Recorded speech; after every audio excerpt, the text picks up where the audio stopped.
Subscribe करें और bell दबाएं ताकि कोई खबर रह न जाए।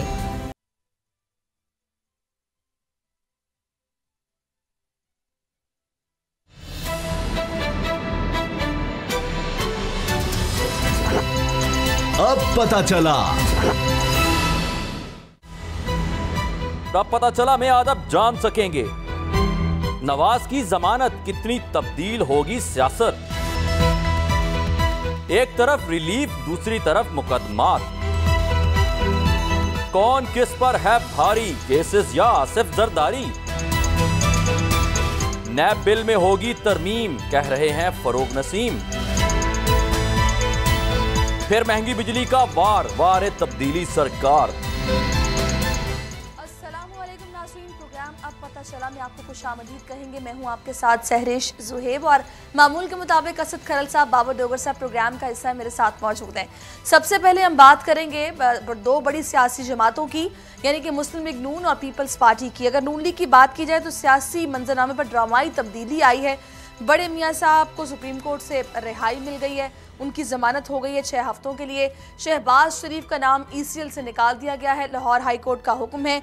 मुस्लिम लीग नून को फिलहाल कुछ रिलीफ मिला है, कुछ करार उन्हें मिला है, लेकिन पीपल्स पार्टी फिलहाल मुश्किलात का शिकार है। पेशियों पर पेशियां भुगती जा रही हैं और क्या अब ये लोग तन्हा घेरे में ही रहेंगे या फिर ये भी कुछ निकल जाएंगे, इन्हें भी कुछ रिलीफ मिलेगा।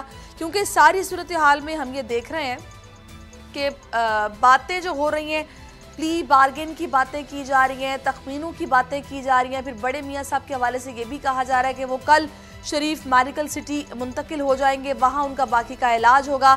डॉक्टर्स बताएंगे कि क्या 6 हफ्तों में इलाज मुकम्मल हो पाएगा या नहीं हो पाएगा।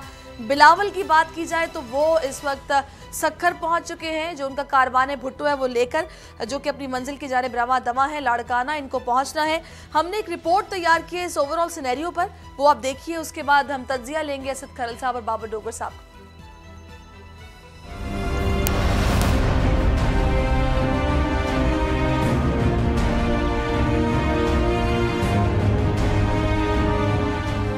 नून लीग की कश्ती भंवर से निकल रही है। डील या ढील की अफवाहें फिर जोर पकड़ रही हैं। शरीफ खानदान को मिली एक दिन में 2 खुशखबरियां। नवाज शरीफ हुए जमानत पर रहा और शहबाज शरीफ का नाम भी ECL से निकल गया। सवाल उठ रहे हैं कि नवाज शरीफ की रिहाई क्या हुकूमत की है पिसपाई, क्योंकि नवाज शरीफ की रिहाई की टाइमिंग बड़ी अहम है। इस रिहाई से ठीक एक दिन पहले वजीर आजम इमरान खान ने दबंग ऐलान किया था कि किसी को ढील या डील नहीं मिलेगी। फिर ये करिश्मा क्या हुआ कि वजीर आजम ने कहा कुछ और हुआ कुछ और। नवाज शरीफ की जमानत पर रिहाई और शहबाज शरीफ का नाम ECL से निकलने पर लीगी रहनुमा बहुत खुश हैं और उसे अपनी बड़ी फतह करार दे रहे हैं। ये कमजोरी का मुजाहरा जो इस हुकूमत ने किया है, इसकी कोई मिसाल नहीं मिलती। ना ही नवाज शरीफ साहब ने कभी कहा कि मैं मुल्क से बाहर इलाज कराना चाहता हूँ। ये इस मुल्क के वज़ीर आज़म की ज़हनी इख्तरा है। आज ये बात साबित हो गई है, कोई शेर को पिंजरे में रखना इतना आसान नहीं हो। नवाज शरीफ को 6 हफ्ते की जमानत मिली है। सवाल ये है कि इन 6 हफ्तों में वो अपना इलाज कराएंगे या फिर सियासत में तूफान उठाएंगे। शरीफ खानदान को रिलीफ पर रिलीफ मिल रहा है, जबकि दीगर केसेस सुस्त रवि का शिकार हैं। अब नजरें पीपल्स पार्टी पर लगी हैं, जिसके सर पर जाली अकाउंट्स और मनी लॉन्ड्रिंग केस की तलवार लटक रही है। ट्रेन मार्च की सूरत बिलावल भुट्टो की एहतजाजी नेट प्रैक्टिस चल रही है और उन्हें इस्लामाबाद की चीखें भी सुनाई दे रही हैं।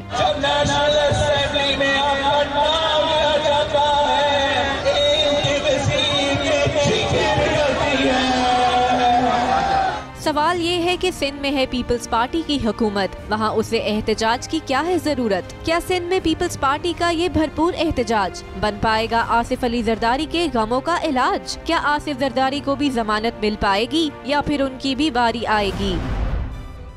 आपने ये ओवरऑल सिचुएशन देखी है। इस वक्त कहा जा रहा है कि जाती उमरा जो है वो सियासी सरगर्मियों का मरकज बना हुआ है, वहाँ पर बड़े मियाँ साहब मुलाकातें भी कर रहे हैं और दूसरा आगे का जो लाहे अमल है वो सोचा जा रहा है, हिकमत अमली तरतीब दी जा रही है। अलबत्ता कल वो शरीफ मेडिकल सिटी मुंतकिल हो जाएंगे, जहाँ पर डॉक्टर अदनान की जानिब से कहा गया, जो उनके ज़ाती मुआलिज हैं, कि कार्डियोलॉजिस्ट भी मौजूद हैं, दीगर माहिरीन भी मौजूद हैं, जो कि बताएंगे तमाम सूरत हाल को असेस करने के बाद कि भाई इनका जो इलाज है वो 6 हफ्तों में मुकम्मल होगा या नहीं होगा। अलबत्ता दिल का और गुर्दों का जो इलाज है वो अब एक साथ किया जाएगा। एक तरफ तो ये सिचुएशन है, दूसरा बिलावल ने आज जनाब एक तीर से 2 शिकार किए हैं। हुकूमत को भी तनकीद का निशाना बनाया। उनकी जानिब से कहा गया कि सिलेक्टेड और कठपुतली हुकूमत आमरों से ज़्यादा इंतकामी कार्रवाई कर रही है, और साथ में ये तंज भी किया कि वो जो NRO ना देने के दावेदार हैं वो कहाँ हैं। बड़े मियाँ साहब की ज़मानत हो गई है, छोटे मियाँ साहब को रिलीफ मिल गया, उनका नाम ECL से निकाल दिया गया है, और उन्होंने पेशकश भी कर दी उन्हें कि नवाज शरीफ साहब सिंध आएँ और आकर अपना इलाज करवाएं। सबसे पहला सवाल मैं असद खलल साहब मैं आपसे करूँगी, सारी सिचुएशन में अभी हो क्या रहा है जाती उम्रा में? कौन सा अगला लाहेअमल तैयार किया जा रहा है? अगला लाहेअमल हो क्या सकता है? क्या हिकमत अमली तरतीब दी जा रही है? और ये क्यों, ये क्या प्री बार्गेनिंग की बातें हो रही हैं, तखमीने एस्टिमेटेड अमाउंट्स की बात की जा रही है कि भाई पैसे जो हैं वो सोचे जा रहे हैं कितने दे सकते हैं, और नैब का तकाजा भी कहा जा रहा है कि भी सामने आ गया है, और मतलब ये ज़राए बता रहे हैं, कुछ जो सहाफ़ी हैं वो ये बातें कर रहे हैं। आपके पास क्या खबर है? सहरिश, अगर ये एहतसाब हो रहा है तो इससे बड़ा मजाक कौम के साथ नहीं हो सकता। अगर ये एहतसाब हो रहा है, अगर इस तरह आप कहेंगे कि इन मुलजमों से अरबों रुपए के आपने लूटा हुआ माल वापस लाना, इस इन्वायरमेंट के ऊपर, इस हालात के ऊपर, इस VIVP जो ट्रीटमेंट है उसके ऊपर आप अगर ये कहेंगे कि नवाज शरीफ साहब से, शहबाज शरीफ साहब से, आसफ जरदारी साहब से या और उनके जो साथी हैं उनसे आप अरबों रुपया लूटा हुआ पाकिस्तान का जो माल है जो वापस आ जाएगा, मैं समझता हूँ कि ये इस सदी से सबसे बड़ा एक ड्रामा ही हो सकता है, एक मजाक हो सकता है। मुझे ये बताएं, एक तो आपने प्ली बार्गेन की बात की है, तो भाई प्ली बार्गेन का कानून ही तब्दील कर रहे हैं वो। दूसरी बात, जो मुलजमान की जो नैब की गिरफ्तारी है और उसके ऊपर जो रिमांड है फिजिकल, वो 90 दिन से वो कम किया जा रहा है। ये कौन कर रहा है? ये मौजूदा हुकूमत PTI की हुकूमत कर रही है। अच्छा, करने का फैसला और किया उसके बाद ट्रायल कोर्ट जो है, फैसला ट्रायल किया जाएगा, छोटी सी इसके साथ ये जो तरमीम है ये लाई जाएगी, मैं आगे लेकिन अभी की नहीं गई है। मुझे ये बताएं कि ये लोग क्या सोच रहे हैं? मुझे ये बताएं कि सोचने की उनको क्या जरूरत है? सोचने की तो इमरान खान साहब को जरूरत है, जिनके पास हुकूमत है, जिन्होंने वादा किया था कि मैं लूटा हुआ इनके माल लाऊंगा, अरबों रुपए इनसे रिकवर करेंगे, बाहर जो इनका पैसा पड़ा हुआ है, यहाँ पे इनका जो पैसा पड़ा हुआ है हम वापस लाएंगे। 8 माह में 8 रुपए भी अगर आप वापस लाए हैं तो बताएं कौम को, 1 रुपया वापस नहीं आ सका। सहरिश, कभी आपने बयान सुना किसी वजीर का, किसी हुकूमती ओहदेदार का कि उसने ये बात की हो कि नवाज शरीफ साहब जो मुलजम है उससे रिकवरी के लिए ये हमने तहरीक किया है, शहबाज शरीफ साहब से जो लूटा हुआ माल है उसकी रिकवरी के लिए ये हमने इकदाम किए हैं? नैब की जानब से कभी ये आया हो कि हमने रिकवरी के हवाले से ये मेयर्स लिए हैं, इनकी बैरून मुल्क जायदादों के हवाले से, इनकी अंदरून मुल्क जायदादों के हवाले से, इनके जो पैसे पड़े हुए अकाउंट से उसके हवाले से? सिर्फ एक ही ड्रामा हो रहा है, एक ही ड्रामा हो रहा है। 6 हफ्ते का रिलीफ मिला है, जमानत मिली है, इसमें सलाह मशवरे किए जा रहे हैं कि भाई जो बार्गेनिंग होनी है वो कितनी अमाउंट पे होनी है। आप खुशफहमी है, ये सलाह मशवरे किए जा रहे हैं। आपकी खुशफहमी है। शहबाज शरीफ साहब से मुलाकात हुई है, वालदा से मुलाकात हुई है, हमजा शहबाज से मुलाकात हुई है, मरियम साहिबा से मुलाकात हुई, और करीबी जो रुफका है उनके काबिल एतमाद नवाज शरीफ साहब के साथी, उनसे मुलाकात हुई है। पैसे देने लेने का कोई चक्कर नहीं है, कोई प्ली बार्गेन नहीं हो रही, कोई लूटा हुआ माल वापस नहीं आ रहा। ठीक है, वो अपनी सर्वाइवल की बात कर रहे हैं कि मरियम जो है, अगर नवाज शरीफ साहब बाहर जाते हैं तो जानशीनी मरियम साहिबा के पास किस तरह आ सकती है? नवाज शरीफ तो ताहयात नाअहल है, सुप्रीम कोर्ट का फैसला आ चुका है, ये सजाएं और जजाएं अलहदा मामला है। लूटे हुए माल की जो आप बात कर रहे हैं, ये अगर कहें कि इस इन्वायरमेंट में, इन हालात वाकयात में ये नैब, ये हुकूमत इन मुलजमों से 1 रुपया भी अगर निकाल सकेगी तो आप देख लीजिएगा, ये तो सारी आपको सामने आ जाएगी चीजें सारी। आपके पास खबर ये है या आपका तज्जिया ये है, मैं समझ गई। बाबर डोगर साहब, मुझे बताएं कि मामलात क्या इस नहज पर पहुंच चुके हैं कि बस अब एक अमाउंट आना सामने बाकी है कि भाई मामला तय हो गए हैं? पहले तो एक बिजनेस टाइकॉन की अदालत के साथ मामला तय हुए कि भाई 460 अरब पे मामला सारा खत्म हो गया। आपको लग रहा है कि यहाँ पर अब हुकूमत के साथ कोई इस तरह की डील हो गई है, या फिर आगे आने वाले दिनों में ऐसी कोई फिगर सामने आ जाएगी, या फिर बहुत जल्दी मैं ऐसी कोई बात कर रही हूँ? ऐसा फिलहाल कुछ नहीं सर। इस जहाँ तक बात ये है पैसों की कि कोई डील हो रही है और डील के नतीजे में शरीफ फैमिली कोई पैसे देगी, तो इस तरह की तो कोई चीज़ नहीं है। मैं आपको फिर कह रहा हूँ कि इस तरह की तो कोई चीज़ नहीं है। हाँ, अगर डील हुई तो वो सिर्फ डील ये होगी कि जो शरीफ फैमिली है, नवाज शरीफ और मरियम, उनको वो बाहर चले जाएंगे और फिर वापस नहीं आएंगे। For a certain time of period वो वापस नहीं आएंगे, बगैर कुछ दिए, बगैर कुछ दिए। शहबाज शरीफ यहाँ पर रहेंगे। नहीं, तो मेरी बात सुने, मेरी एक बात सुन लें। बाहर जाने की इजाजत इनको अदालत ने तो दी नहीं है, आप कैसे कह रहे हैं बाहर चले जाएंगे? आप देखती जाएं होता क्या, आगे आगे देखती जाएं होता क्या, और फिर वापस नहीं आएंगे। और शहबाज शरीफ और हमजा शहबाज यहीं पर रहेंगे। शहबाज शरीफ अपोजिशन लीडर है नेशनल असम्बली में, हमजा शहबाज अपोजिशन लीडर है पंजाब असम्बली में। और शहबाज शरीफ की ड्यूटी ये होगी कि वो पीपल पार्टी को अपने करीब नहीं आने देंगे। गवर्नमेंट 5 साल पूरे करेगी, अपोजिशन कोई जॉइंट एडवेंचर गवर्नमेंट के खिलाफ नहीं करेगी और इस गवर्नमेंट को इंडिपेंडेंटली 5 साल पूरे करने दिए जाएंगे, पंजाब में भी और तो फेडरल गवर्नमेंट में भी। की बात कर रहे हैं ना, इसका मतलब एनआरओ हो गया फिर।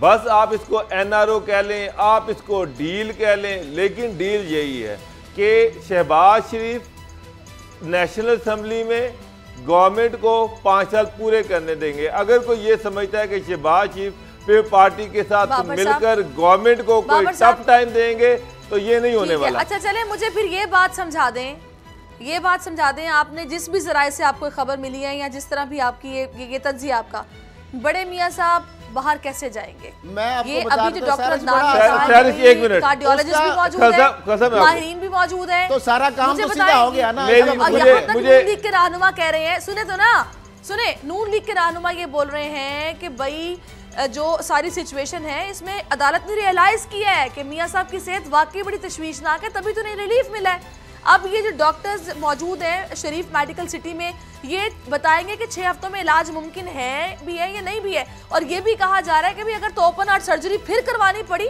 तो वो भी फिर करवानी पड़ेगी, लंदन जाके करवानी पड़ेगी। अब मेरी एक बात सुन लें, आप अपनी खुद ही सवाल कर रही हैं और खुद ही उसमें अपने जवाब भी दे रही हैं। सवाल ये जवाब भी दे रही हूँ मैं आपकी तस्दीक चाह रही हूँ। बिल्कुल, असल इशू ये है कि क्या प्रेसिडेंट थी कि एक बंदा जिसको सजा हो चुकी है, जो कि जेल में बंद है, उसकी बेल हो जाए? कभी हिस्ट्री में, पाकिस्तान की जुडिशियल हिस्ट्री में इस तरह का फैसला आया? आ गया ना। सुप्रीम कोर्ट ने ये फैसला दे दिया कि आप 6 हफ्ते में जाएं, जाके अपना इलाज करवा के 6 हफ्ते बाद वापस आ जाएं। और अगर आप उसको फर्दर एक्सटेंड करना चाहते हैं तो इस्लामाबाद हाई कोर्ट में चले जाएं। इस्लामाबाद हाई कोर्ट ने उनकी बेल जो हेल्थ ग्राउंड पर बेल एप्लीकेशन क्यों रिजेक्ट की थी?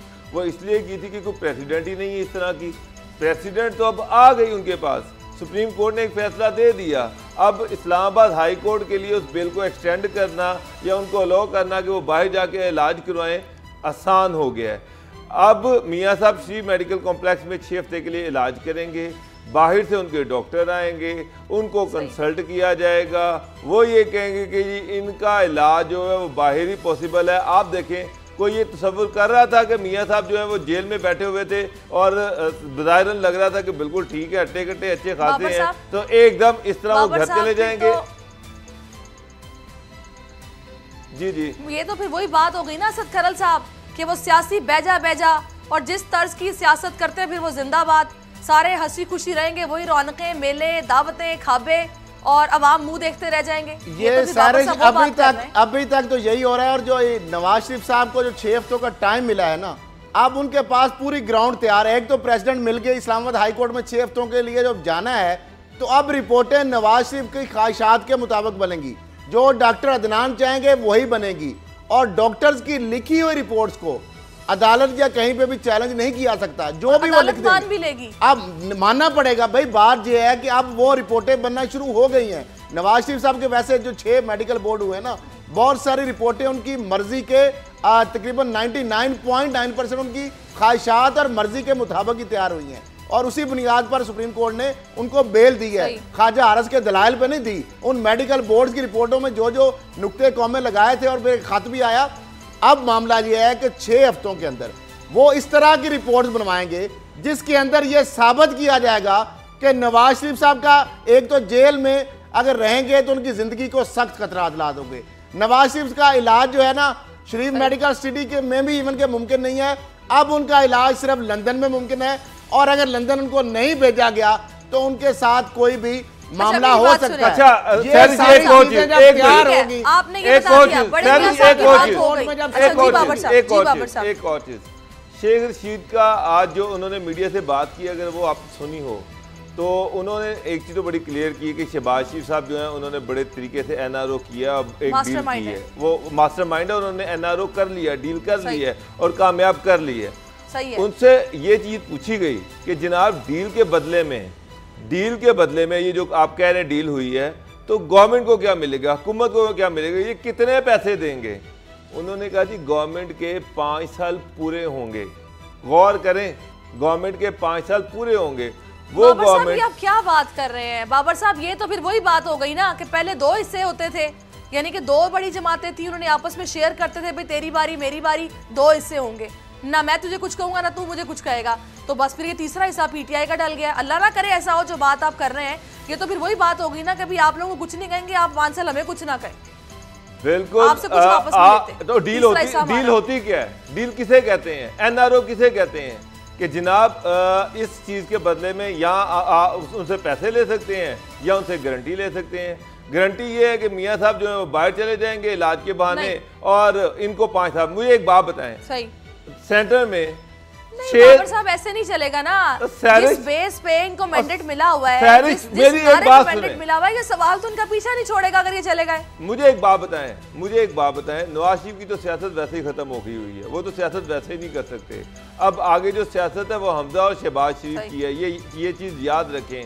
और मुस्लिम लीग सर मुझे ये पता लगा कि सारी सौदेबाजी मरियम के लिए हो रही है। नहीं, वो चाह रही है भागदौड़ संभालना। नहीं, ये आपको किसी ने गलत कहा है।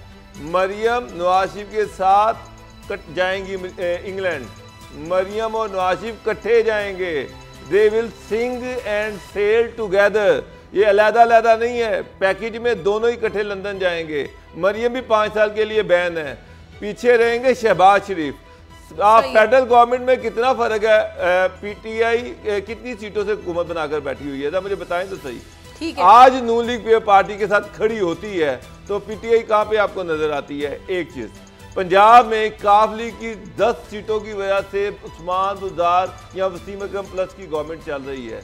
अगर वो 10 सीटें इस साइड पे आती है तो वो ये गवर्नमेंट गिर जाती है। तो गवर्नमेंट के लिए सबसे बड़ा रिलीफ ये है कि 2 बड़ी अपोजिशन की पार्टीज आपस में मिलकर ना बैठें, इकट्ठे ना बैठें, और शहबाज शरीफ इस चीज को इंश्योर करेंगे। आप एक चीज और आप निकले तो आगे आने वाले दिनों में मियां साहब चले जाएंगे यहाँ से। शहबाज शरीफ कभी भी पार्टी के साथ नहीं बैठेंगे, अपोजिशन पार्टीज में इत्तेहाद नहीं होगा, ये भी उस डील का हिस्सा है।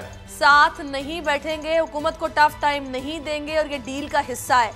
नाज़रीन एक ब्रेक ले लेते हैं, ब्रेक के बाद जाली अकाउंट्स केस के हवाले से बात करते हैं। आप हमारे साथ रहिए।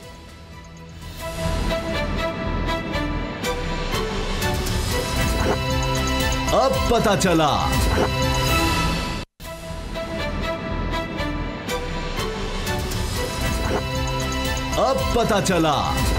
वेलकम बैक नाज़रीन, और अब कुछ बात करते हैं जाली अकाउंट्स केस के हवाले से। आसिफ अली जरदारी और फरियाल तालपुर को गिरफ्तारी का खदशा था, लिहाजा उन्होंने इस्लामाबाद हाई कोर्ट में जमानत कबलस गिरफ्तारी की दरख्वास्त दायर कर दी है। दूसरा हम ये भी देख रहे हैं कि पाकिस्तान तहरीक इंसाफ के रहनुमा जो हैं उस्मान डार, उन्होंने अभी भी जरदारी साहब का पीछा नहीं छोड़ा। पहले वो अमरीकी फ्लैट्स का मामला सामने आ गया था, और अब वो इस्लामाबाद हाई कोर्ट में दरख्वास्त लेके गए हैं जो कि उन्होंने दायर कर दी है, जिसकी समाअत 4 अप्रैल को होनी है कि आसिफ जरदारी साहब ने वही असासे छुपाए हैं अपने, लिहाजा वो सादिक और अमीन नहीं रहे, उन्हें नाअहल किया जाए।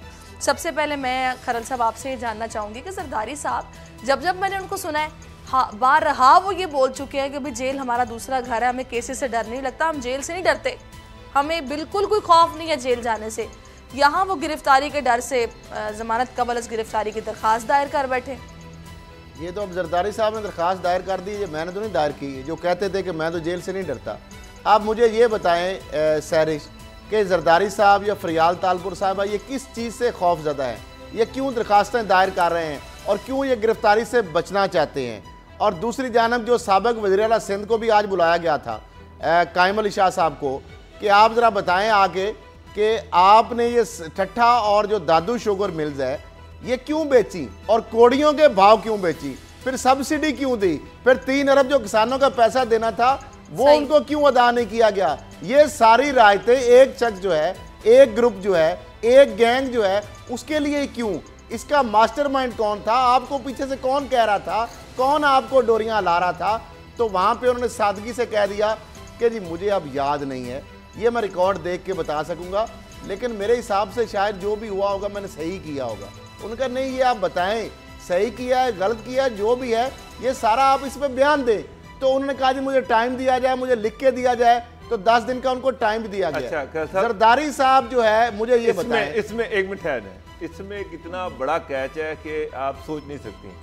आज आपको पता है कि आज कायम अली शाह साहब को नैब के ऑफिस में बुलाया गया और आज ही के दिन इमरान खान साहब ने अपने खुसूसी अख्तियारात इस्तेमाल करते हुए उनकी बेटी और उनके दामाद, बेटी हैं नाहिद दुरानी जो सिंध में एजुकेशन सेक्रेटरी हैं और दामाद है इकबाल दुरानी, उन दोनों को ग्रेड 22 में प्रमोट कर दिया है, दोनों को, यानी कि कायम अली शाह साहब की बेटी नाहिद दुरानी को भी और उनके दामाद इकबाल दुरानी को भी। तो बाकी जो तरक्कियां हुई हैं डोगर साहब, बाकी का भी थोड़ा सा सर वो भी हो जाएगा, लेकिन अभी कायम अली शाह साहब का मैं बता दूं कि आप सोचें कि एक सिंध में है, एक नशे को में, फिर यहाँ पर नहीं, उनके बेटे उनके दामाद इकबाल दुरानी साहब जो है उनको फेडरल सेक्रेटरी भी बना दिया गया है और federal secretary national security division, ये आज उनका नोटिफिकेशन हुआ है। तो आप सोचें कि कायम अली शाह साहब नैब में जा रहे हैं, इशू जरदारी साहब का है और उनके बेटे और उनके दामाद और बेटी जो है वो ग्रेड 22 में प्रमोट हो रहे हैं, बड़े बड़े आला ओहदे उनको दिए जा रहे हैं। कहीं ये गेम कुछ और तो नहीं, मुझे तो दाल में काला लग रहा है। साईं इतने भी साईं नहीं है जितने वो लगते नहीं, हैं। आप जरा खुल के बात करें ना, आप कहना क्या चाह रहे हैं, आपने किस तरह इसको लिंक किया है? देखें, उन पे इल्ज़ाम ये है कि वो वज़ीर आला सिंध थे, उस वक़्त सिंध में ओमनी ग्रुप ने शुगर मिलें खरीदी, सिक यूनिट खरीदे, वो यूनिट जिनकी हाईएस्ट बिडिंग शायद 40 करोड़ से भी ज़्यादा थी, वो 7-8 करोड़ में ओमनी ग्रुप को दे दिए। कायम अली शाह साहब जो थे उनकी अप्रूवल के बगैर तो कुछ भी नहीं हो सकता। इतने साईं तो वो नहीं है जितने वो लगते हैं कि उनके पास रिकॉर्ड ही ना हो या उनको पता ही ना हो। बाहर आकर तो वो यही कहेंगे कि जनाब मैं तो भूल गया हूँ, मेरे पास रिकॉर्ड नहीं है। अब अंदर जाकर वो क्या चीज़ें देकर आए हैं, क्या चीज़ें नहीं दे के आए, ये तो अल्लाह ही जानता है। लेकिन इमरान खान साहब इतने सीधे और साईं नहीं है कि वो उनके एक नहीं दो बंदों को ग्रेड 22 दे दें, उनकी बेटी को भी और दामाद को भी। इतने बच्चे और भोले इमरान खान साहब नहीं है, उनको पता था कि आपके ख्याल में मेरिट से हटकर के तरक्की दी गई है। डोगर साहब का मेरा ख्याल ये मतलब कहना चाहिए कि मेरिट पर तरक्की मिलना एक और बात है। फहरिस्त देखें, एक चीज याद रखिएगा, ग्रेड 22 में तरक्की जो होती है वो प्राइम मिनिस्टर की डिस्क्रिप्शन है, उनका अख्तियार है, कोई इस्तेकाक नहीं है। प्राइम मिनिस्टर जिसकी चाहे तरक्की रोक ले, जिसको चाहे तरक्की दे दे, ये उसका अख्तियार है। अच्छा, और तो कभी जाके आप कह रहे किया गया है। अगर वो कायम अली शाह साहब के दोनों बच्चों को ग्रेड 22 में तरक्की देते हैं और वो आसिफ अली जरदारी के खिलाफ कोई ठोस सबूत वहाँ पर दे के आते हैं, तो क्या ये चांस एंड कोइंसिडेंस नहीं है एक ही दिन में कि नैब में उनको बुलाया गया आसिफ अली जरदारी के खिलाफ और वो एक अहम गवाह भी हो सकते हैं। वो वज़ीर आला थे, सारी इंफॉर्मेशन उनके पास थी, एक एक चीज़ के से वो आगाह हैं, वो सिचुएशन के प्रिवी हैं। उनको नैब आज बुलाए और आज ही उनके बच्चों को ग्रेड 22 मिल जाए, तो ये तो मैं तो डाइजेस्ट नहीं कर रहा इस चीज़ को, क्योंकि फेडरल गवर्नमेंट इतनी लंबी लाइन है ऑफिसर्स की। देखें, फेक मनी लॉन्ड्रिंग के हवाले से जरदारी साहब के खिलाफ बराह रास्त FIA की JIT के पास उस वक्त जो बनी थी या नैब के पास बराह रास्त इल्ज़ाम मेजर नहीं है। वो इल्ज़ाम आता है कि वो उनके फ्रंट मैन जो हैं अनवर मजीद साहब या उनके चीफ मिनिस्टर, अगर कायम अली शाह साहब ने जो ज़मीनें दी, जो बहरिया को जो ये फेक जो सारे मामलात हुए, ये जो सब्सिडी हुई, जो सिंध बैंक ने वहाँ पे पैसा दिया, जो सब्सिडी दी गई, जो कोड़ियों के भाव दिए गए, जो उन पे कब्जे करवाए गए, ये वो लोग हैं जिनके ज़रिए जरदारी साहब तक पहुँचा जा सकता है। डोगर साहब के कहने का मकसद ये है कि ये वो अच्छा। एक ब्रिज का किरदार अदा कर सकते हैं कायम अली शाह साहब। कायम अली शाह साहब वजीर बादाम आप गवाह वाली बात कर रहे हैं ना आप। जब ओमनी ग्रुप ने ये सारी शुगर मिलें औने पौने खरीदी, जब हाईएस्ट बिडर जो थे उनको इग्नोर करके जो सबसे लोएस्ट बिडर था उसको यानी कि ओमनी ग्रुप को ये शुगर मिलें दी गई, जब 2 अरब रुपए की खती 4 अरब रुपए की खतीर रकम सिंध के सिख यूनिट को बहाल करने के लिए रखी गई और वो सारी ओमनी ग्रुप को दी और गई। उसमें कुछ तो एक उस दो वक्त ऐसी भी थी। वजीर आला ये थे कायम अली शाह थे, इनके हाथों से ये सब कुछ हुआ, हर चीज के वो ऐनी शाहिद हैं और जितना ओमनी ग्रुप को फायदा पहुंचा वो सारा इनके जरिए पहुंचा। आज नैब ने उनको बुलाया। चले बाबर साहब, ये तो अब आपका मुशाहिदा है ना, आपने इस कोइंसिडेंस को नोटिस किया है और आपने इसको हाईलाइट किया है, तो अब हो भी सकता है आपका अपना मुशाहिदा है, देखते हैं क्या होता है। अगर कुछ ऐसा होगा तो वो खुल के सामने तो आ ही जाना है। मुझे सिर्फ एक चीज बताएं कि इमरान खान साहब उनकी बेटी को और दामाद को अपनी डिस्क्रिशनरी पावर यूज करते हुए ग्रेड 22 क्यों दे रहे हैं?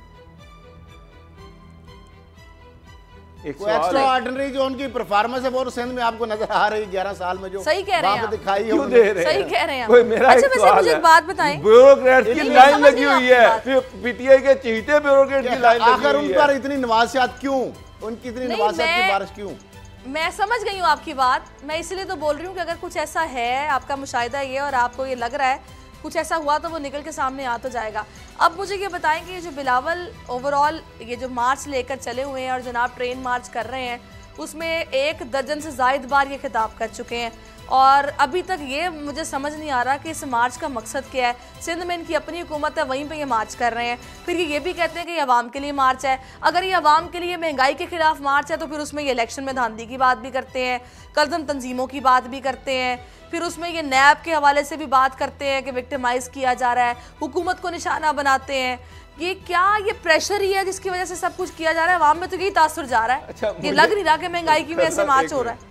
मुझे एक बात बताएं, अगर फेडरल गवर्नमेंट के खिलाफ मार्च करना है और महंगाई के खिलाफ मार्च करना है तो फिर इस्लामाबाद में करें, कराची से लाड़काना कौन जाता है? अपनी आज तक लाड़काना से कराची है और कराची से लाड़काना, और आज उन्होंने उसकी तस्दीक भी उसको क्लैरिफाई भी कर दिया। उन्होंने कहा कि सकर की फ्लाइट बंद थी तो लिहाजा मैंने चूंकि जाना था लाड़काना तो मैंने कहा कि मैं ट्रेन के जरिए चलता हूँ, तो ये मार्च नहीं है। असल वजह यह है कि 200 रुपए में आपने लोग इकट्ठे किए हुए हैं, 200 300 दे के और लंच बॉक्स दे के वो सारे लोग इकट्ठे किए हुए हैं। उसके बावजूद लोग जो इतने खास इकट्ठे नहीं हो रहे, तो वो जो अब बदनामी हो रही है उससे बचने के लिए आज उन्होंने साफ ही कह दिया कि ना ये मार्च है ही नहीं है, मार्च जब होगा तो वो नजर आएगा। असद साहब मुझे एक बात बताएं कि ये आपको बिलावल अपने नैरेटिव में कामयाब होते, जो सेल करना चाह रहे हैं उसमें कामयाब होते दिखाई दे रहे हैं। अगर इलेक्शंस की बात की जाए, इलेक्शन अगर देखे जाए तो सर सिंध की आवाम ने जो रिजल्ट आया था वो तो लगता है कि बिल्कुल लाइल्म है, उनको बस जो बताया गया वो उसी को सच समझते हैं। ये मुझे वाकई समझ नहीं आई कि ये इसका मकसद क्या था इस मार्च का, या ये क्या बताना चाह रहे हैं, कौन सा नैरेटिव है जो कि सेल करना चाह रहे हैं जो हो भी नहीं रहा सेल। कल ही मैंने बता दिया था कि उस मार्च के गुब्बारे से कल आपको आवाज निकलती नजर आ जाएगी। आज जो उन्होंने एकदम यू टर्न लिया है बिलावल भुट्टो जरदारी साहब ने, जो भुट्टो कारवां जो उन्होंने नाम दिया, उसके बाद फवाद चौधरी साहब ने कहा कि अबू बचाओ मार्च है, करप्शन पर मार्च है। आज उन्होंने बिल्कुल उससे पीछे हट गए, उन्होंने कहा जी फजाई हदूद की पाबंदी थी तो बरास्ता सखर मैंने जाना था गड़ी खुदा बख्श। अब वो कहते हैं लाड़काना में जा रहा हूँ और लाड़काना से 4 अप्रैल को चूंकि हमने गड़ी खुदा बख्श जाना है तो इसलिए मेरे पास और कोई ऑप्शन नहीं था। ये बिलावल भुट्टो जरदारी साहब फरमा रहे हैं, इरशादात हैं उनके, इसका मतलब ये है। और साथ दूसरी तरफ ये कह रहे हैं, एक तरफ वो नाकामी का एतराफ़ कर रहे हैं कि ट्रेन मार्च जो कामयाब नहीं हुआ तो उन्होंने पैंतरा बदल लिया है, और दूसरी तरफ साथ कह रहे हैं कि जी इस ट्रेन मार्च है जो है उसकी चीखें वज़ीर-ए-आज़म हाउस से आनी शुरू हो गई हैं, चीखों की आवाज़ आनी शुरू हो गई है।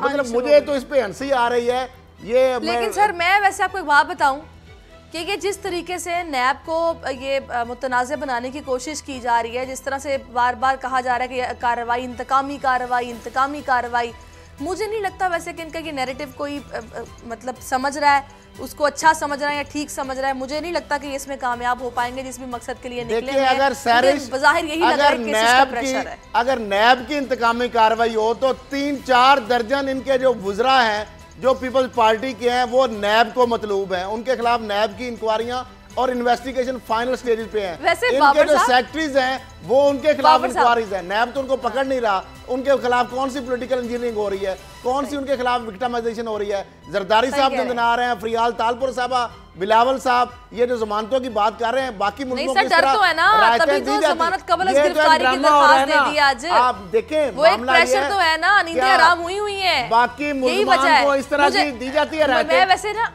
जी अदालतों तक पहुंचने तक सही कह रहे हैं। वैसे बाबर साहब, ये जो भी आपने बिरयानी के डब्बों की बात की है, ये 200-200 रुपए की जो आपने भी बात की है, ये तो फिर अवामी मार्च ही हुआ ना। आवाम को 200-200 रुपया मिल रहा है सर, यहाँ पे बिरयानी के डब्बे उन्हें मिल रहे हैं, तो ये फिर अवामी मार्च ही है ना, उनका भला हो रहा है। 2 वक्त की रोटी आजकल लोग खा नहीं पाते, तो चलो बिरयानी मिल रही है एक डब्बा, साथ में 200 रुपया भी मिल रहा है। अफसोस की बात ये है कि इन्होंने ये कहाँ तक चीज़ों को ले गए कि इनको लोगों को लाने के लिए भी अब 200-200 रुपया देना पड़ रहा है और बिरयानी के डब्बे देने पड़ रहे हैं। यकीन जाने अगर इन्होंने वहाँ पर डेवलपमेंट की होती, अगर सिंध की कोई बेहतरी की होती, अगर सिंध पे पैसा लगाया होता, मुझे तो वो जज साहबान के अल्फाज याद आ रहे हैं जो सिंध हाई कोर्ट के जजेस ने कहा था कि डायन भी 20 घर छोड़ देती है। आपने अरबों रुपए के जो डेवलपमेंट फंड थे वो अपनी जेबों में हड़प कर लिया और 1 रुपया नहीं लगाया। इवन लाड़काना के जहाँ पर वो जा रहे हैं, लाड़काना का अपना जो है हशर हुआ है। वज़ीर आला कायम अली शाह का जो अपना आबाई शहर है उसका हशर हुआ है। सड़कें तक ये आप आज तक वहाँ तक बना नहीं सके, तो आप इसे अंदाज़ा लगा लें कि वहाँ पर क्यों लोग इनके लिए इकट्ठे होंगे। ये कह रहे हैं अगर बिलावल जो है ना, अगर वो नजरिए पे हैं तो यकीन जाने इनको चाहिए कि ये इस्लामाबाद जाएं, धरना दें पार्लियामेंट के सामने और कहें कि मैं यहाँ बैठा हूँ, मैं यहाँ से नहीं उठूँगा। इनको पता है कि वहाँ पर 10 बंदे इकट्ठे नहीं होने। कराची में जाकर कोई बड़ा जलसा करें, वहाँ पर कोई क्यों नहीं हिम्मत पड़ती। इनकी अपनी गवर्नमेंट है, इनके पास अपने रिसोर्सेज हैं, इनके अपने मिनिस्टर्स हैं, डीसी हैं, कमिश्नर्स हैं, इनके डीपीओज हैं, डीआईजीज हैं, सारा कुछ इनके पास है। उसके बावजूद लोग इनके पीछे लगने को तैयार नहीं है। लोगों को पता है कि ये सारा ड्रामा हो रहा है, डिकोसला हो रहा है। लोगों को पता है ये जो एक तरफ नैब के केसेस चल रहे हैं और सिंध की आधी कैबिनेट नैब ने बुलाई हुई है करप्शन के इल्जामात पर, तो कौन इनके पीछे जाएगा, कौन इनके पीछे खड़ा होगा। आप देख लें कि आप वो मार्च से बिल्कुल ठीक आप कह रहे हैं सर, कोई भी नहीं है जो पेशी से बचा हो, सब चक्कर लगा रहे हैं नैब के और ये बड़े बड़े केसेस आए। ये तो सर ऐसी चीजें हैं कि जो मेरा ख्याल है ये अब आंखें खुल रही हैं सिंध की आवाम की, उन्हें कुछ पता नहीं था। थोड़ी सी बात अब कर लेते हैं, शरीफ खानदान को अदालतों से तो रिलीफ मिल रहा है सर, दूसरी तरफ उनके खिलाफ जो नैब में केसेस हैं वो सुस्त रवि का शिकार है। अभी पीछे आपने देखा रमज़ान शुगर मिल वाले मामले में भी बताया गया कि भाई ये फ़र्द जुर्म आयद नहीं हो सकी हमजा शहबाज और शहबाज शरीफ पर। अभी जो खबरें हैं वो ये हैं कि भाई ये रेफरेंसेस सुस्त रवि का शिकार है, नैब को जिस तरीके से काम करना चाहिए वो उस तरीके से नहीं कर रहा, तो रिलीफ दोनों तरफ से ही मिल रहा है। तो आपको क्या समझ आ रही है असद खरल साहब, नैब जैसा इदारा जो कि ऑटोनोमस इदारा है, खुद मुख्तार इदारा है, आज़ाद तरीके से इसको अपना काम करना चाहिए। पनामा के मामले में देखें उसको ज़ेर असर आने से बचाया गया और हुकूमत की भी विल नज़र आई कि भाई ये खुद मुख्तारी के साथ अपना काम करें, इसको मजबूत बनाया जाए, एहतिसाब का अमल अक्रॉस द बोर्ड होना चाहिए। उसके बावजूद भी अगर ये सूरत हाल है फिर तो इस इदारे को बंद हो जाना चाहिए, फिर तो अल्लाह ही हाफिज है। सैरिश जो नैब है ना उसको जो हुकूमत मजबूत नहीं कमज़ोर करने जा रही है वो तो मैं बताऊंगा, लेकिन एक मैं आपको बात बताऊं, अब नैब को किसने रोका है शहबाज शरीफ साहब को गिरफ्तार करने से? वही नैब जब शहबाज शरीफ साहब की बेल हुई तो ये भाग के चले गए, मिनिस्ट्री को लेटर लिख दिया इंटीरियर को कि इनका नाम ECL में डाला जाए वरना ये भाग जाएंगे, हमें मतलूब है। इन्होंने नाम डलवाया, फिर उसके बाद हमजा शहबाज जब बाहर गए, बाहर जाने दिया, उसके बाद उनका फ़ौरन उनका नाम ECL में डाला जाए, वो वापस भी आ गए, ब्लैक लिस्ट में जो डाला गया उसको कोई गिरफ्तार नहीं किया गया। रमज़ान शुगर मिल का रेफरेंस जो है वो फर्द जुर्म आयद करने से किसने रोका है? फर्द जुर्म जो है ये चार्जशीट देनी होती है प्रोसिक्यूशन ने, ये नैब ने देनी है, मुल्ज़िमों ने अपने ऊपर नहीं लगानी। तो नैब को किसने रोका है? फिर वही बात यह है कि कौन पीछे इसके सारी डोरियां हिल रही हैं, कौन रिलीफ दिलवा रहा है? शहबाज शरीफ साहब के दामाद अली इमरान साहब करोड़ों रुपए की करप्शन करके आराम से मक्खन से बाल की तरह बाहर बैठे हैं। नैब ने कभी नाम लिया है? कभी नाम लिया उनका? प्रॉपर्टी यहाँ पे पड़ी है, कारोबार खुले हुए हैं, सारे मामला बैठ के वहां पे डील कर रहे हैं, वो अभी भी उनके सारे मामला चल रहे हैं। मुझे ये बताएं कि ये सब कुछ जो हो रहा है ये अगर ऐसा ही हिसाब होना है या ऐसे ही आप समझेंगे कि इनको पकड़ होगी फवाद जो फवाद सर, फिर तो साहब अल्लाह ही हाफिज है ना, आप वही तो चीमा कह साहब रही हूँ देख कि बंद ले, कर दें आप नैब के ख्वाजा इदारे को। बरादरान देख ले, ख्वाजा साद रफीक सारा देख ले, काम अदालतों को सलमान करने रफीक देना साहब देख फिर। ले, अदालतों ने सुप्रीम क्या कोर्ट को करना करने है दे सारा काम। भाई? हुकूमत इस इदारे का और कोई फायदा इदारे नहीं। जो हैं वो तो कुछ करने के लिए तैयार नहीं है, तो अदालतें कैसे सजा देंगी? क्या अदालतों ने जाकर रिकवरियां करनी है? क्या अदालतों ने जाकर बरतानविया में जो इनके पार्कलैंड के फ्लैट्स हैं वहां से उनकी रिकवरी करनी है? क्या अदालतें ये कहती है कि इसाकदार का जो घर है करनी पड़ेगी ना, या नोटिस लेने पड़ते हैं, फिर अहकाम देने पड़ते हैं, वो भी उल्टा प्यार भेज की दी, जुबान नहीं समझते ना वो ये भेज लोग। दी। क्या अदालतें कहती है एक्साइज डिपार्टमेंट को कि जरदारी साहब की गाड़ियों का रिकॉर्ड ना दो? क्या अदालतें कहती हैं कि FBI जो है वो गाड़ियों का रिकॉर्ड मांग रहा है? जरदारी साहब ने इनकार कर दिया है। चले, ये सारा मामला हुकूमत और इदारों की कमजोरी है या नाअहली है या मिली भगत है। और दूसरा, अब ये जो हुकूमत ने नैब बिल में तरमीम का फैसला कर लिया, बैरिस्टर फरोग नसीम ने जो कहा है कि भाई तरमीम जल्द लाई जाएगी, प्ली बार्गेन के कानूनी पेशरफ्त होनी है, जमानत का इख्तियार ट्रायल कोर्ट के पास होना चाहिए। जबकि सुप्रीम कोर्ट ने नैब की जानिब से मुलजिम को गिरफ्तार करने के इख्तियार की तशरीह भी कर दी है। उन्होंने बोला है जनाब के पेशगी इतला के बगैर किसी भी मुलजिम को गिरफ्तार करने का मुकम्मल इख्तियार इनको हासिल है। तो अब ये हुकूमत जिस किस्म की तरमीम अब लाना चाह रही है, क्या अपोजिशन उनका साथ देगी? ये अब आगे आने वाले दिनों में क्या होने वाला है? ये जो पर काटने और नाखून तराशने वाली बातें हुआ करती थी, ये कुछ ठीक तरीके से या फिर जेन्युइन मेरिट्स पे काम होगा या क्या होगा? आपको क्या समझ आ रही है? देखिए सैरिश, हुकूमत अगर नैब बिल में कोई तरमीम लाना चाहती है तो उसके लिए अपोजिशन की मदद की तो ज़रूरत है, उसके बगैर कैसे करेगी? मेरी तो समझ में नहीं आता। आप मुझे एक बात बताएं, चले नेशनल असेंबली में इनकी वो चूँकि ये बिल है, बैठेंगे फिर ये? मैं एक मिनट मेरी बात तो सुन लें, ये कोई आईनी तरमीम नहीं है, ये नैब के बिल की तरमीम है, इसमें सिंपल मेजोरिटी चाहिए होगी, नेशनल असेंबली में मिल जाएगी। तो सेनेट में क्या करेंगे? सेनेट में किस तरह से उसको पास कराएंगे? सेनेट में तो गवर्नमेंट के पास मेजोरिटी नहीं है, वहाँ पर तो अपोजिशन की मदद की जरूरत पड़ेगी। इसलिए हो जाएगी कि वो कमजोर कर रहे हैं उसको। पीपल्स पार्टी भी वही चाहती है, नून लीग भी वही चाहती है, और पीटीआई में वही तरमीम ला रही है। बिल आप इस तरह से कहें ना, आप इस तरह से कहें कि नैब बिल अपोजिशन की मर्जी का लाने पे गवर्नमेंट तैयार हो गई है, तो बिल्कुल इसको इस तरह से ये फरूक नाइक साहब की जो सरबराही में जो कमेटी ने बनाया था वही ड्राफ्ट जो है उसको इंडोर्स कर रहे हैं फरोग नसीम साहब। तो उसमें पीपल्स पार्टी भी उनकी सपोर्ट करेगी, नून लीग भी। सैरिश यानी मुल्ज़मान जो है इसका पहले मतलब उनको बेल नहीं मिलती थी, मतलब ये है कि अब वहां पे बेल मिल जाएगी। उनका 90 दिन का रिमांड था, वो कम कर दिया। प्ली बार्गेन के बाद वो पब्लिक ऑफिस होल्ड नहीं कर सकते थे, अब वो भी करेंगे। सरकारी अफसर भी लूट मार के बाद वो भी करेंगे। और नैब के मज़ीद इख्तियार इन्होंने मिलकर हुकूमत और अपोजिशन ने मिलकर नैब के पर कुतरने की तैयारी कर ली है, जो नो लीग और पीपल्स पार्टी नहीं कर बनाने की तैयारी कर ली है।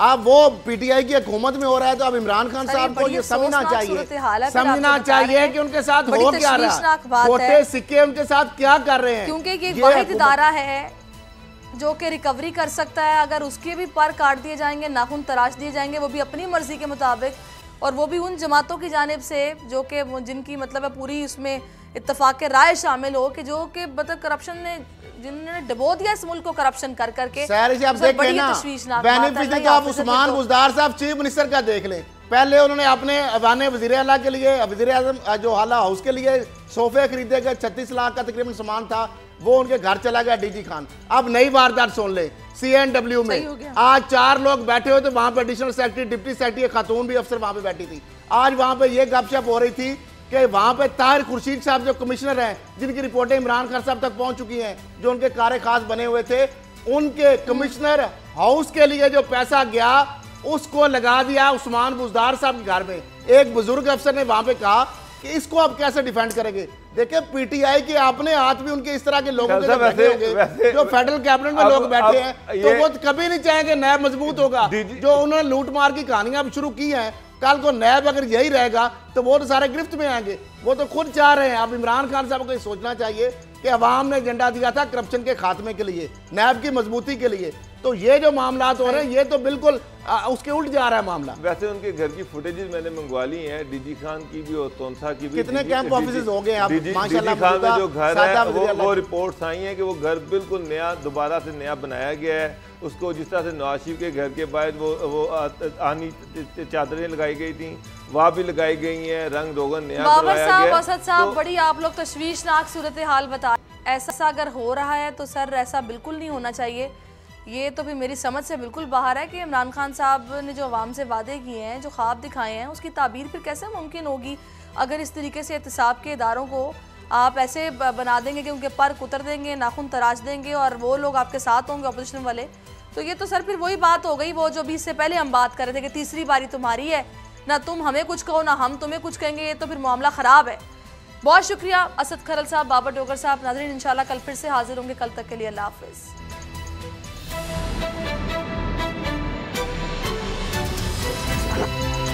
अब पता चला। सब्सक्राइब करें और बेल दबाएं ताकि कोई खबर रह न जाए।